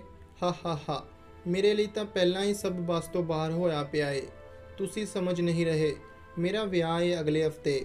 ਮੈਂ ਤਾਂ ਕੋਈ ਅੜਚਨ ਨਹੀਂ ਪਾ ਰਿਹਾ ਆਪਦੇ ਵਿਆਹ ਵਿੱਚ। ਇਸ ਦਾ ਇਲਜ਼ਾਮ ਮੇਰੇ ਤੇ ਨਾ ਥੋਪਿਓ। ਮੈਨੂੰ ਤਾਂ ਮੇਰਾ ਖੁਦ ਦਾ ਪਤਾ ਨਹੀਂ। ਮੈਂ ਕਿਹਾ ਰੁਕ ਜਾਵੋ, ਨਹੀਂ ਤਾਂ ਅੰਜਾਮ ਚੰਗਾ ਨਹੀਂ ਹੋਵੇਗਾ। ਹਾ ਹੱਸੋ ਨਾ, ਮੈਂ ਸੱਚ ਆਖ ਰਹੀ ਹਾਂ। ਅੱਛਾ, ਕੀ ਅੰਜਾਮ ਹੋਵੇਗਾ? ਤੁਹਾਡੀ ਮੌਤ ਹੁੰਦੀ ਦੇਖੀ ਆ ਮੈਂ। ਹੈਂ, ਮੇਰੀ ਮੌਤ? ਅੱਛਾ, ਕਿਵੇਂ? ਸੁਪਨੇ ਵਿੱਚ। ਹਾ ਅੱਛਾ, ਤਦੇ ਤੁਹਾਡੀ ਭੈਣ ਕਹਿ ਰਹੀ ਸੀ ਕਿ ਸਾਜੀਆ ਜਾਣਦੀ ਹੈ ਮੈਨੂੰ। ਤੁਸੀਂ ਸੁਪਨੇ 'ਚ ਮਿਲੇ ਸੀ ਮੈਨੂੰ? ਹਾਂ, ਸੱਚੀ ਗੱਲ ਏ। ਹਾ ਕਿਉਂ ਮੈਨੂੰ ਹਸਾ ਮਾਰਨਾ ਜੇ? ਉਹ ਮੇਰੇ ਸਾਹਮਣੇ ਸ਼੍ਰੀ ਦਰਬਾਰ ਸਾਹਿਬ ਏ ਤੇ ਮੈਂ ਉਸ ਪਾਵਨ ਥਾਂ ਤੇ ਖੜੀ ਹਾਂ ਜਿੱਥੇ ਹਰ ਕੋਈ ਸੱਚ ਬੋਲਦਾ ਏ, ਜਿੱਥੋਂ ਦੀ ਕੋਈ ਝੂਠੀ ਸਹੁੰ ਨਹੀਂ ਖਾ ਸਕਦਾ। ਮੈਂ ਉੱਧਰ ਆਪਣਾ ਮੂੰਹ ਘਰ ਆਖਦੀ ਹਾਂ ਕਿ ਜੇ ਮੈਂ ਇੱਕ ਵੀ ਲਫ਼ਜ਼ ਝੂਠ ਬੋਲਾਂ ਤਾਂ ਮੈਨੂੰ ਹੁਣੇ ਮੌਤ ਆ ਜਾਵੇ। ਠੀਕ ਆ, ਮੈਂ ਮੰਨ ਲੈਂਦਾ। ਹੁਣ ਨਹੀਂ ਹੱਸਦਾ। ਤੁਸੀਂ ਪੂਰੀ ਗੱਲ ਦੱਸੋ ਕੀ ਹੈ? ਉਹ ਮੇਰੇ ਸਾਹਮਣੇ ਸ਼੍ਰੀ ਦਰਬਾਰ ਸਾਹਿਬ ਏ ਤੇ ਮੈਂ ਉਸ ਪਾਵਨ ਥਾਂ ਤੇ ਖੜੀ ਹਾਂ ਜਿੱਥੇ ਹਰ ਕੋਈ ਸੱਚ ਬੋਲਦਾ ਏ, ਜਿੱਥੋਂ ਦੀ ਕੋਈ ਝੂਠੀ ਸਹੁੰ ਨਹੀਂ ਖਾ ਸਕਦਾ। ਮੈਂ ਉੱਧਰ ਆਪਣਾ ਮੂੰਹ ਕਰ ਆਖਦੀ ਹਾਂ ਕਿ ਜੇ ਮੈਂ ਇੱਕ ਵੀ ਲਫ਼ਜ਼ ਝੂਠ ਬੋਲਾਂ ਤਾਂ ਮੈਨੂੰ ਹੁਣੇ ਮੌਤ ਆ ਜੇ। ਠੀਕ ਆ, ਮੈਂ ਮੰਨ ਲੈਂਦਾ। ਹੁਣ ਨਹੀਂ ਹੱਸਦਾ। ਤੁਸੀਂ ਪੂਰੀ ਗੱਲ ਦੱਸੋ ਕੀ ਹੈ? ਜਿਉਂ ਹੀ ਸਾਜੀਆ ਨੇ ਸਹੁੰ ਖਾਧੀ ਤਾਂ ਇਕਬਾਲ ਨੂੰ ਯਕੀਨ ਹੋ ਗਿਆ ਕਿ ਉਹ ਮਜ਼ਾਕ ਨਹੀਂ ਕਰ ਰਹੀ। ਉਹਨੇ ਸਾਜੀਆ ਨੂੰ ਪੂਰੀ ਗੱਲ ਸੱਚ ਦੱਸਣ ਲਈ ਕਿਹਾ। ਸਾਜੀਆ ਕੁਝ ਚਿਰ ਸ਼ਾਂਤ ਹੋਈ ਤੇ ਫਿਰ ਬੜੇ ਹੀ ਸਹਿਜ ਨਾਲ ਬੋਲਣ ਲੱਗੀ। ਜਿਸ ਦਿਨ ਤੁਸੀਂ ਪਹਿਲੇ ਦਿਨ ਮੈਨੂੰ ਦੇਖਿਆ, ਉਸ ਤੋਂ ਪਿਛਲੀ ਰਾਤ ਮੈਨੂੰ 4 ਵਜੇ ਹੀ ਜਾਗ ਆ ਗਈ। ਮੈਂ ਫਿਰ ਸੌਣਾ ਚਾਹਿਆ ਪਰ ਨੀਂਦ ਨਾ ਆਈ। ਮੈਂ ਉੱਠ ਨਹਾ ਧੋ ਜਪੂ ਜੀ ਸਾਹਿਬ ਦਾ ਪਾਠ ਕਰ ਫਿਰ ਲੰਮੇ ਪੈ ਗਈ ਤਾਂ ਫਿਰ ਨੀਂਦ ਆ ਗਈ। ਪਲਾਂ ਵਿੱਚ ਹੀ ਮੈਂ ਪਤਾ ਨਹੀਂ ਕਿਸ ਦੁਨੀਆ ਵਿੱਚ ਗਵਾਚ ਗਈ। ਮੈਂ ਇੱਕ ਵਾਰ ਤੁਹਾਡਾ ਚਿਹਰਾ ਵੇਖਿਆ, ਤੁਹਾਨੂੰ ਕਿਸੇ ਇਕਬਾਲ ਕਹਿ ਆਵਾਜ਼ ਲਗਾਈ ਤੇ ਪਤਾ ਨਹੀਂ ਸੁਪਨੇ ਨੇ ਕਿਹੋ ਜਿਹਾ ਮੋੜ ਲਿਆ। ਮੈਂ ਇੱਕ ਕਬਰ ਤੇ ਰੋ ਰਹੀ ਸੀ। ਮੈਨੂੰ ਲੱਗਿਆ ਸ਼ਾਇਦ ਉਹ ਤੁਹਾਡੀ ਹੀ ਕਬਰ ਏ। ਸੱਚ ਕਹਿ ਰਹੇ ਹੋ? ਇਕਬਾਲ ਨੂੰ ਪਤਾ ਨਹੀਂ ਕੀ ਹੋਇਆ ਤੇ ਉਸਨੇ ਬੜੇ ਹੀ ਚਾਅ ਨਾਲ ਪੁੱਛਿਆ। ਸਾਜੀਆ ਉਸਦੇ ਚਾਅ ਤੇ ਹੈਰਾਨ ਸੀ। ਉਸਨੇ ਕਿਹਾ, ਹਾਂ ਸੱਚ ਹੈ, ਪਰ ਤੁਸੀਂ ਇੰਨਾ ਖੁਸ਼ ਕਿਉਂ ਹੋ ਰਹੇ ਹੋ? ਉਹ ਯਾਰ, ਚਾਅ ਵਾਲੀ ਗੱਲ ਹੀ ਤਾਂ ਹੈ ਜਿਸ ਨੂੰ ਦੇਖਦੇ ਮੇਰੇ ਹੱਥ ਆਪਣੇ ਆਪ ਸਲਾਮ ਕਰਨ ਲਈ ਜੁੜ ਜਾਣ, ਮੇਰੇ ਸਿਰ ਆਪਣੇ ਆਪ ਸਜਦਾ ਕਰਨ ਲਈ ਝੁਕ ਜਾਵੇ। ਜੋ ਆਦਰ ਰੱਬ ਨੂੰ ਨਹੀਂ ਮੇਰੇ ਤੋਂ ਦਿੱਤਾ ਜਾਂਦਾ ਉਹ ਤੁਹਾਨੂੰ ਮਿਲੇ। ਜਿਵੇਂ ਤੁਸੀਂ ਮੇਰੇ ਲਈ ਮੇਰੇ ਪੀਰ, ਮੇਰੇ ਮੁਰਸ਼ਦ ਹੋਵੋ। ਮੇਰੇ ਲਈ ਭਲਾ ਇਸ ਤੋਂ ਵੱਡੀ ਕੀ ਗੱਲ ਹੋ ਸਕਦੀ ਹੈ ਕਿ ਤੁਸੀਂ ਮੇਰੀ ਮੌਤ ਦੇ ਪਿੱਛੋਂ ਕਬਰ ਤੇ 2 ਹੰਝੂ ਕੇਰ ਜਾਵੋ। ਸ਼ਾਇਦ ਤੁਹਾਡੇ ਕਿਰੇ ਹੰਝੂਆਂ ਨਾਲ ਮੇਰੀ ਕਬਰ ਤੇ ਹਰਿਆਲੀ ਛਾ ਜਾਵੇ। ਇਸ ਤੋਂ ਵੱਧ ਮੇਰੇ ਲਈ ਕੁਝ ਨਹੀਂ ਏ। ਪਲੀਜ਼ ਤੁਸੀਂ ਐਵੇਂ ਨਾ ਆਖੋ। ਇਹ ਠੀਕ ਨਹੀਂ ਏ। ਮੈਂ ਕਿਸੇ ਹੋਰ ਨੂੰ ਪਿਆਰ ਕਰਦੀ ਹਾਂ। ਮਸਾਂ ਮੇਰੇ ਘਰ ਦੇ ਮੇਰੇ ਵਿਆਹ ਲਈ ਮੰਨੇ ਨੇ। ਮੈਂ ਬੜੇ ਤਰਲੇ ਮਿੰਤੇ ਨਾਲ ਉਹਨਾਂ ਨੂੰ ਮਨਾਇਆ ਏ। ਮੈਂ 9 ਸਾਲ ਤੋਂ ਉਸ ਨੂੰ ਪਿਆਰ ਕਰਦੀ ਹਾਂ। ਹੁਣ ਜਾਂ ਮੇਰੀ ਰੱਬ ਨੇ ਸੁਣੀ ਏ। ਮੈਂ ਬਹੁਤ ਪਿਆਰ ਕਰਦੀ ਹਾਂ ਉਹਨੂੰ। ਤੁਸੀਂ ਪਲੀਜ਼ ਮੈਨੂੰ ਮੇਰੀਆਂ ਖੁਸ਼ੀਆਂ ਜੀ ਲੈਣ ਦਿਓ। ਮੇਰੇ ਖੁਦਾਇਆ, ਤੁਸੀਂ ਨਾ ਫਿਕਰ ਕਰੋ। ਮੈਂ ਤੁਹਾਡੀ ਜ਼ਿੰਦਗੀ 'ਚ ਕੋਈ ਮੁਸ਼ਕਿਲ ਪੈਦਾ ਨਹੀਂ ਕਰਦਾ। ਤੁਹਾਨੂੰ ਤੁਹਾਡੀ ਮੁਹੱਬਤ ਮੁਬਾਰਕ। ਅੱਲਾ ਤੁਹਾਨੂੰ ਹਰ ਖੁਸ਼ੀ ਦੇਵੇ। ਤੁਸੀਂ ਪਲੀਜ਼ ਮੇਰੇ ਨਾਲ ਨਾ ਕੋਈ ਤਾਰ ਜੋੜਨਾ। ਮੈਂ ਚਾਹੁੰਦੀ ਨਹੀਂ ਤੁਹਾਨੂੰ ਮੌਤ ਆਵੇ ਤੇ ਮੈਂ ਤੁਹਾਡੀ ਮੌਤ ਤੇ ਰੋਵਾਂ। ਹਾ ਤੁਸੀਂ ਲੱਗਦਾ ਜਾਣਦੇ ਨਹੀਂ, ਜਵਾਨੀ ਵਿੱਚ ਤਾਂ ਕਰਮਾਂ ਵਾਲੇ ਮਰਦੇ ਨੇ। ਤੁਸੀਂ ਸ਼ਿਵ ਦੀ ਕਵਿਤਾ ਨਹੀਂ ਸੁਣੀ ਲੱਗਦਾ? ਅਸਾਂ ਤਾਂ ਜੋਬਨ ਉੱਤੇ ਮਰਨਾ, ਮੁੜ ਜਾਣਾ ਭਰੇ ਭਰਾਵੇਂ। ਹਿਜਰ ਤੇਰੇ ਦੇ ਕਰ ਪਰ ਕਰਮਾ, ਅਸਾਂ ਤਾਂ ਜੋਬਨ ਉੱਤੇ ਮਰਨਾ। ਜੋਬਨ ਉੱਤੇ ਜੋ ਵੀ ਮਰਦਾ ਫੁੱਲ ਬਣੇ ਜਾਂ ਤਾਰਾ, ਜੋਬਨ ਉੱਤੇ ਆਸ਼ਿਕ ਮਰਦੇ ਜਾਂ ਕੋਈ ਕਰਮਾਂ ਵਾਲਾ। ਇਕਬਾਲ ਦੇ ਮੂੰਹੋਂ ਸ਼ਿਵ ਦੀ ਕਵਿਤਾ ਸੁਣ ਸਾਜੀਆ ਚੁੱਪ ਹੋ ਗਈ ਤੇ ਕੁਝ ਨਾ ਬੋਲੀ। ਕੁਝ ਦੇਰ ਦੋਵੇਂ ਚੁੱਪ ਰਹੇ। ਫਿਰ ਇਕਬਾਲ ਬੋਲਿਆ, ਸਾਜੀਆ ਤੁਹਾਡਾ ਚਿਹਰਾ ਜੰਨਤ ਏ। ਤੁਹਾਨੂੰ ਦੇਖ ਮੈਂ ਨਹੀਂ ਰਿਹਾ। ਮੇਰੇ ਅੰਦਰ ਤੁਹਾਨੂੰ ਹਾਸਲ ਕਰਨ ਦੀ ਕੋਈ ਲਾਲਸਾ ਨਹੀਂ ਏ। ਤੁਸੀਂ ਸ਼ਾਂਤ ਰਹੋ। ਤੁਸੀਂ ਜਿਸ ਨੂੰ ਵੀ ਮੁਹੱਬਤ ਕਰਨੀ ਹੈ ਕਰੋ। ਮੈਂ ਬੰਦਿਸ਼ ਨਹੀਂ ਬਣਾਂਗਾ। ਹਾਂ, ਪਰ ਤੁਸੀਂ ਉਹ ਪ੍ਰਕਾਸ਼ ਹੋ ਜਿਸ ਦੇ ਚਾਨਣ 'ਚ ਆ ਮੈਂ ਭਰ ਗਿਆ ਹਾਂ ਤੇ ਹੁਣ ਮੈਨੂੰ ਕੋਈ ਖਾਲੀ ਨਹੀਂ ਕਰ ਸਕਦਾ। ਸ਼ਾਇਦ ਤੁਸੀਂ ਵੀ ਖਾਲੀ ਨਹੀਂ ਕਰ ਸਕਦੇ। ਤੇ ਜਿੱਥੇ ਤੱਕ ਮੈਂ ਦੇਖ ਰਿਹਾ ਹਾਂ, ਤੁਸੀਂ ਚਾਹੁੰਦੇ ਹੀ ਨਹੀਂ ਹੋ ਕਿ ਮੈਂ ਤੁਹਾਡੇ ਪ੍ਰਕਾਸ਼ ਤੋਂ ਖਾਲੀ ਹੋਵਾਂ। ਇਕਬਾਲ, ਨਾ ਕਰੋ ਇੰਜ। ਇਹ ਨਾ ਹੋਵੇ ਤੁਹਾਡੇ ਤੋਂ ਪਹਿਲਾਂ ਮੈਂ ਮੌਤ ਦੀ ਸੂਲੀ ਚੜ੍ਹ ਜਾਂ। ਜਿਵੇਂ ਖੁਦਾ ਦੀ ਮਰਜ਼ੀ। ਮੇਰੇ ਜਾਂ ਤੁਹਾਡੇ ਚਾਹੁਣ ਨਾ ਚਾਹੁਣ ਨਾਲ ਕੁਝ ਬਦਲਣ ਵਾਲਾ ਨਹੀਂ ਏ। ਮੈਨੂੰ ਲੱਗਦਾ ਤੁਹਾਨੂੰ ਦਰਸ਼ਨ ਕਰਨੇ ਚਾਹੀਦੇ ਨੇ ਤੇ ਮੈਨੂੰ ਜਾਣਾ ਚਾਹੀਦਾ। ਤੁਸੀਂ ਨਹੀਂ ਕਰਨੇ ਦਰਸ਼ਨ? ਲੱਗਦਾ ਤੁਸੀਂ ਧਿਆਨ ਨਹੀਂ ਦਿੱਤਾ। ਮੈਂ ਕਿਹਾ ਸੀ ਮੇਰੇ ਤਾਂ ਹੋ ਗਏ। ਹੋਰ ਕਿਤੇ ਕਰਨ ਦੀ ਲੋੜ ਨਹੀਂ। ਸਾਜੀਆ ਉਸਦੇ ਨੂਰ ਭਰੇ ਚਿਹਰੇ ਨੂੰ ਦੇਖ ਰਹੀ ਸੀ। ਸਾਜੀਆ ਖੁਦ ਵੀ ਬਹੁਤ ਖੂਬਸੂਰਤ ਸੀ, ਪਰ ਇਕਬਾਲ ਦੇ ਚਿਹਰੇ ਦੀ ਲਾਲਗੀ ਤੇ ਮੁਸਕਾਨ ਜਿਵੇਂ ਉਸਦੇ ਅੰਦਰ ਉਹੀ ਪ੍ਰਕਾਸ਼ ਖੇਡ ਰਹੀ ਹੋਵੇ ਜੋ ਇਕਬਾਲ ਅੰਦਰ ਠਾਠਾਂ ਮਾਰ ਰਿਹਾ ਸੀ। ਉਹ ਇਕਬਾਲ ਨੂੰ ਦੇਖ ਰਹੀ ਸੀ ਤੇ ਇਕਬਾਲ ਸਾਜੀਆ ਵੱਲ ਨੂੰ ਝੁਕਿਆ, ਗੋਡੇ ਜ਼ਮੀਨ ਤੇ ਲਾਏ ਤੇ ਸਾਜੀਆ ਨੂੰ ਮੱਥਾ ਟੇਕਿਆ। ਸਾਜੀਆ ਇੱਕਦਮ ਪਿਛਾਂਹ ਹਟੀ ਤੇ ਬੋਲੀ, ਇਹ ਕੀ ਕਰ ਰਹੇ ਹੋ? ਸਜਦਾ। ਨਾ ਕਰੋ ਇੰਜ। ਮੈਂ ਚੱਲਦਾ ਹਾਂ ਤੇ ਮੁਆਫ਼ ਕਰਨਾ। ਮੈਂ ਕੋਸ਼ਿਸ਼ ਕਰਾਂਗਾ ਕਿ ਖੁਦ ਨੂੰ ਰੋਕ ਪਾਵਾਂ, ਪਰ ਨਾ ਰੋਕ ਪਾਇਆ ਤਾਂ ਤੁਹਾਡੇ ਦਰ ਸਾਹਮਣੇ ਸਜਦਾ ਕਰਨ ਆਵਾਂਗਾ। ਤੁਸੀਂ ਮਿਹਰ ਕਰਨਾ। ਇੰਜ ਨਾ ਕਰੋ। ਮੈਂ ਰੱਬ ਨਹੀਂ ਹਾਂ। ਹਾ ਹਾ ਹਾ। ਮੈਂ ਰੱਬ ਨੂੰ ਕਦੇ ਖੁਦ ਨੂੰ ਰੱਬ ਕਹਿੰਦੇ ਨਹੀਂ ਸੁਣਿਆ, ਪਰ ਉਹ ਹੈ। ਮੈਂ ਚੱਲਦਾ। ਇਕਬਾਲ ਚਿਹਰੇ ਤੇ ਹਾਸਾ ਲਈ ਦਰਬਾਰ ਸਾਹਿਬ ਤੋਂ ਨਿਕਲ ਗਿਆ। ਉਸਨੇ ਇੱਕ ਵਾਰ ਵੀ ਪੁੱਛੇ ਮੁੜ ਨਾ ਦੇਖਿਆ। ਸਾਜੀਆ ਉਸਨੂੰ ਉਦੋਂ ਤੱਕ ਦੇਖਦੀ ਰਹੀ ਜਦ ਤੱਕ ਉਹ ਨਜ਼ਰਾਂ ਤੋਂ ਓਲੇ ਨਹੀਂ ਹੋਇਆ।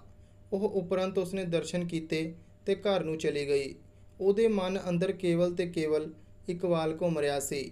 ਬੇਸ਼ੱਕ ਉਹ ਕਿਸੇ ਹੋਰ ਨੂੰ ਬੇਇੰਤਹਾ ਪਿਆਰ ਕਰਦੀ ਸੀ, ਪਰ ਇਕਬਾਲ ਦੇ ਸਮਰਪਣ ਸਾਹਮਣੇ ਉਹ ਖੁਦ ਨੂੰ ਹਾਰਿਆ ਮੰਨ ਰਹੀ ਸੀ। ਉਧਰ ਇਕਬਾਲ ਤਾਂ ਜਿਵੇਂ ਪੂਰੀ ਤਰ੍ਹਾਂ ਮਸਤ ਸੀ। ਉਸਨੂੰ ਕੋਈ ਸੂਰਤ ਹੀ ਨਹੀਂ ਸੀ। ਉਹਨੇ ਘਰ ਜਾ ਨੁਸਰਤ ਸਾਹਿਬ ਦੀਆਂ ਕਵਾਲੀਆਂ ਲਾ ਲਈਆਂ। ਅਚਾਨਕ ਨੁਸਰਤ ਸਾਹਿਬ ਦੀ ਬਾਬਾ ਜੀ ਸਾਡਾ ਹੱਜ ਹੋ ਗਿਆ ਵਾਲੀ ਕਵਾਲੀ ਲੱਗ ਗਈ। ਇਕਬਾਲ ਨੇ ਫਿਰ ਉਹ ਵਾਰ-ਵਾਰ ਸੁਣੀ। ਉਹਦੇ ਚਿਹਰੇ ਸਾਹਮਣੇ ਸਿਰਫ ਸਾਜੀਆ ਹੀ ਘੁੰਮ ਰਹੀ ਸੀ। ਉਸਨੇ ਕਾਪੀ ਪੈਨ ਚੁੱਕਿਆ ਤੇ ਲਿਖਣ ਲੱਗਾ।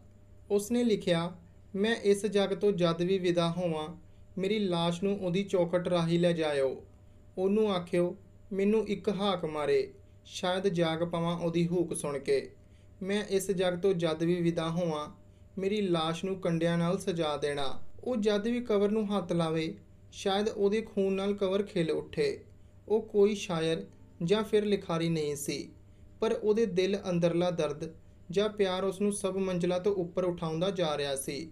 ਉਸਨੇ ਫਿਰ ਤੋਂ ਲਿਖਿਆ, ਆਹ ਨੀ ਆ ਜਿੰਦੜੀਏ, ਤੂੰ ਕੀ ਖੱਟਣਾ ਏ ਜੀ ਕੇ ਨੀ, ਜਾਂ ਮੌਤ ਨੂੰ ਜਾ ਬੁਲਾਵਾ ਦੇ, ਜਿੰਦ ਫਿਰ ਲੇਖੇ ਲਾਉਣਾ ਨੀ, ਜਦ ਸੱਜਣਾ ਮਿਲਣ ਤੈਨੂੰ ਆਉਣਾ ਨੀ। ਉਸਦੇ ਇੰਜ ਲਿਖਣ ਤੋਂ ਸਾਫ਼ ਜ਼ਾਹਿਰ ਹੁੰਦਾ ਸੀ ਕਿ ਇਕਬਾਲ ਨੂੰ ਉਹ ਇਸ਼ਕ ਹੋ ਗਿਆ ਏ ਜਿਸ ਦੀ ਪਹੁੰਚ ਬੜੀ ਦੂਰ ਏ, ਪਰ ਖੁਦਾ ਉਸ ਤੇ ਮਿਹਰਬਾਨ ਹੋਇਆ ਜਾਪਦਾ ਸੀ। ਉਹ ਵੀ ਦਿਨਾਂ ਵਿੱਚ ਹੀ। ਉਹਨੂੰ ਆਪਣੀ ਮੌਤ ਬਾਰੇ ਜਾਣ ਦੁੱਖ ਨਹੀਂ ਸੀ ਹੋਇਆ। ਉਹਨੂੰ ਤਾਂ ਚਾਅ ਚੜਿਆ ਹੋਇਆ ਸੀ ਕਿ ਉਸਦੀ ਮੌਤ ਤੇ ਸਾਜੀਆ ਉਸਨੂੰ ਸਜਦਾ ਕਰਨ ਆਵੇਗੀ। ਉਹਦੇ ਲਈ ਇਹ ਰੱਬ ਨੂੰ ਵੀ ਪਾਉਣ ਤੋਂ ਵੱਡੀ ਗੱਲ ਜਾਪਦੀ ਸੀ। ਉਹਨੂੰ ਆਪਣੀ ਮੌਤ ਦਾ ਚਾਅ ਚੜਿਆ ਹੋਇਆ ਸੀ।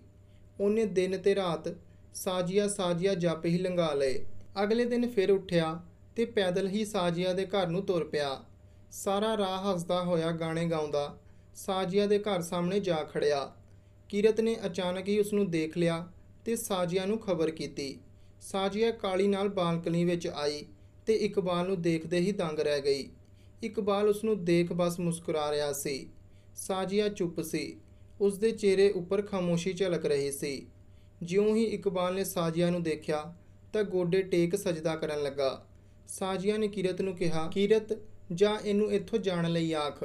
ਸਾਜੀਆ ਉੱਪਰ ਹੀ ਖੜੀ ਰਹੀ ਤੇ ਕੀਰਤ ਹੇਠਾਂ ਨੂੰ ਆ ਗਈ। ਉਸਨੇ ਹੇਠਾਂ ਆ ਦੇਖਿਆ ਤਾਂ ਇਕਬਾਲ ਉੱਥੇ ਨਹੀਂ ਸੀ। ਉਹ ਚਲਾ ਗਿਆ ਸੀ। ਕੀਰਤ ਸਾਜੀਆ ਕੋਲ ਜਾ ਬੋਲੀ, ਦੀਦੀ ਹੈ ਨਹੀਂ ਉਹ ਤਾਂ। ਕਿੱਥੇ ਚਲਾ ਗਿਆ? ਹਾਂ ਚਲਾ ਗਿਆ ਉਹ। ਕਿਉਂ? ਕਹਿੰਦਾ ਸੀ ਸਜਦਾ ਕਰਨ ਆਇਆ ਕਰਾਂਗਾ ਜਦੋਂ ਮੇਰਾ ਖੁਦ ਤੇ ਵੱਸ ਨਾ ਚੱਲਿਆ। ਕੀਰਤ ਸਾਜੀਆ ਦੀ ਗੱਲ ਸੁਣ ਹੈਰਾਨ ਰਹਿ ਗਈ ਤੇ ਬੋਲੀ, ਦਿਮਾਗ ਹਿੱਲ ਗਿਆ ਜਾਪਦਾ ਉਹਦਾ। ਐਵੇਂ ਹੀ ਆ ਜਾਂਦਾ ਮੂੰਹ ਚੁੱਕ। ਚੰਗਾ ਭਲਾ ਪਤਾ ਕਿ ਤੁਸੀਂ ਕਿਸੇ ਹੋਰ ਨੂੰ ਪਿਆਰ ਕਰਦੇ ਹੋ ਤੇ ਤੁਹਾਡਾ ਵਿਆਹ ਵੀ ਆ। ਨਹੀਂ ਕੀਰਤ, ਪਾਗਲ ਨਹੀਂ ਆ ਉਹ, ਮੈਂ ਜਾਣਦੀ ਆ ਉਹਨੂੰ। ਤੁਸੀਂ ਦੀਦੀ ਐਵੇਂ ਬਹੁਤਾ ਨਾ ਸੋਚੋ, ਐਵੇਂ ਜਿਵੇਂ ਕਈ ਤੁਰੇ ਫਿਰਦੇ ਆ। ਸ਼ੁਕਰ ਮਨਾਓ ਤੁਹਾਡਾ ਉਸ ਨਾਲ ਵਿਆਹ ਹੋ ਰਿਹਾ ਏ, ਜਿਸ ਨੂੰ ਤੁਸੀਂ ਇੰਨੇ ਸਾਲਾਂ ਤੋਂ ਪਿਆਰ ਕਰ ਰਹੇ ਹੋ। ਕਿਤੇ ਇਹਦੇ ਚੱਕਰ 'ਚ ਆਪਣਾ ਘਰ ਨਾ ਖਰਾਬ ਕਰ ਲਿਓ। ਸਾਜੀਆ ਚੁੱਪ ਰਹੀ ਤੇ ਉਹ ਰਾਹ ਵੱਲ ਤੱਕਦੀ ਰਹੀ ਜਿੱਧਰ ਨੂੰ ਇਕਬਾਲ ਗਿਆ ਸੀ। ਸਾਜੀਆ ਆਪਣੇ ਕਮਰੇ ਵਿੱਚ ਚਲੀ ਗਈ ਤੇ ਇਕਬਾਲ ਉੱਥੋਂ ਸਿੱਧਾ ਪੈਦਲ ਹੀ ਹਾਲ ਬਾਜ਼ਾਰ ਜਾਮਾ ਮਸਜਿਦ ਚਲਾ ਗਿਆ। ਉੱਥੇ ਜਾ ਸਜਦਾ ਕੀਤਾ ਤੇ ਇੱਕ ਪਾਸੇ ਹੋ ਬੈਠ ਗਿਆ। ਸਾਰਾ ਦਿਨ ਬੈਠਾ ਰਿਹਾ, ਇੱਕਦਮ ਚੁੱਪ। ਜਦੋਂ ਬਾਹਰ ਹਨੇਰਾ ਹੋਣ ਲੱਗਾ ਤਾਂ ਉੱਠ ਫਿਰ ਤੋਂ ਸਾਜੀਆ ਦੇ ਘਰ ਵੱਲ ਨੂੰ ਤੁਰ ਪਿਆ। ਪਹੁੰਚਿਆ ਤਾਂ ਦੇਖਿਆ ਕਿ ਉਸ ਦਾ ਘਰ ਖੂਬਸੂਰਤ ਲਾਈਟਾਂ ਨਾਲ ਰੋਸ਼ਨ ਹੋਇਆ ਪਿਆ ਸੀ। ਘਰ ਨੂੰ ਜਗਮਗਾਉਂਦਾ ਦੇਖ ਉਹ ਚਾਅ ਨਾਲ ਭਰ ਗਿਆ। ਉਹਦੀ ਨਜ਼ਰ ਜਿਉਂ ਹੀ ਸਾਜੀਆ ਤੇ ਪਈ, ਗੋਡੇ ਟੇਕੇ ਤੇ ਸਜਦਾ ਕਰ ਆਪਣੇ ਘਰ ਨੂੰ ਤੁਰ ਪਿਆ। ਸਾਜੀਆ ਦੀ ਨਜ਼ਰ ਉਸ ਤੇ ਨਾ ਪਈ। ਘਰ ਜਾ ਸੁੱਤਾ। 2 ਦਿਨ ਘਰੇ ਰਿਹਾ, ਲਿਖਦਾ ਰਹਿੰਦਾ ਤੇ ਗਾਉਂਦਾ ਰਹਿੰਦਾ। ਉਸ ਨੂੰ ਕੋਈ ਸੂਰਤ ਨਹੀਂ ਸੀ ਕਿ ਘਰ ਦੇ ਕੰਮ ਵੀ ਕਰਨੇ ਨੇ ਜਾਂ ਫਿਰ ਕਾਲਜ ਵੀ ਜਾਣਾ ਹੈ। ਮਸਤ ਹੋ ਗਿਆ ਸੀ ਪੂਰੀ ਤਰ੍ਹਾਂ। ਉਸ ਨੂੰ ਕੋਈ ਸੂਰਤ ਨਹੀਂ ਸੀ ਕਿ ਘਰ ਦੇ ਕੰਮ ਵੀ ਕਰਨੇ ਜਾਂ ਫਿਰ ਕਾਲਜ ਵੀ ਜਾਣਾ ਹੈ। ਮਸਤ ਹੋ ਗਿਆ ਸੀ ਪੂਰੀ ਤਰ੍ਹਾਂ। ਉਧਰ ਸਾਜੀਆ ਦਾ ਵਿਆਹ ਸੀ। ਸਾਜੀਆ ਖੁਸ਼ ਸੀ ਕਿ ਇਕਬਾਲ 2 ਦਿਨ ਤੋਂ ਉਸਦੇ ਘਰ ਨਹੀਂ ਸੀ ਆਇਆ। ਉਸ ਨੂੰ ਲੱਗਦਾ ਸੀ ਸ਼ਾਇਦ ਇਕਬਾਲ ਸੰਭਲ ਗਿਆ ਹੋਵੇਗਾ, ਪਰ ਉਸ ਦੀ ਫਿਕਰ ਵਿੱਚ ਬਸ ਇਕਬਾਲ ਹੀ ਸੀ। ਉਸ ਨੂੰ ਆਪਣੇ ਵਿਆਹ ਦਾ ਓਨਾ ਚਾਅ ਨਹੀਂ ਸੀ ਜਾਪਦਾ ਜਿੰਨੀ ਇਕਬਾਲ ਦੀ ਫਿਕਰ ਸੀ। ਤੀਸਰੇ ਦਿਨ ਸਾਜੀਆ ਦਾ ਵਿਆਹ ਸੀ। ਸਾਰੇ ਰਸਮਾਂ ਰਿਵਾਜ ਪੂਰੇ ਹੋਏ, ਗੁਰੂ ਘਰ ਲਾਵਾਂ ਹੋਈਆਂ ਤੇ ਫੇਰਾ ਪਾਉਣ ਲਈ ਘਰ ਆਏ।